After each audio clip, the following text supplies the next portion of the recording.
امام مالک نے خبر دی، انہیں زید بن اسلم نے، انہیں ابراہیم بن عبداللہ بن حنین نے، انہیں ان کے والد نے کہ عبداللہ بن عباس اور مسعود بن مخرمہ رضی اللہ عنہم کا مقام ابوا میں ایک مسئلے پر اختلاف ہوا۔ عبداللہ بن عباس رضی اللہ عنہ نے مجھے ابو ایوب انصاری رضی اللہ عنہ کے یہاں مسئلہ پوچھنے کے لیے بھیجا۔ میں جب ان کی خدمت میں پہنچا تو وہ کنویں کی 2 لکڑیوں کے بیچ میں غسل کر رہے تھے۔ ایک کپڑے سے انہوں نے پردہ کر رکھا تھا۔ میں نے پہنچ کر سلام کیا تو انہوں نے دریافت فرمایا کہ کون ہو؟ میں نے عرض کی کہ میں عبداللہ بن حنین ہوں۔ آپ کی خدمت نے مجھے عبداللہ بن عباس رضی اللہ عنہ نے بھیجا ہے، یہ دریافت کرنے کے لیے کہ احرام کی حالت میں رسول صلی اللہ علیہ وسلم سر مبارک کس طرح دھوتے تھے۔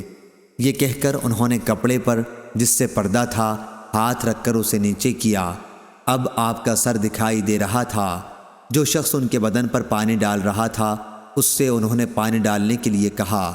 اس نے ان کے سر پر پانی ڈالا، پھر انہوں نے اپنے سر کو دونوں ہاتھوں سے ہلایا اور دونوں ہاتھ آگے لے گئے اور پھر پیچھے لائے۔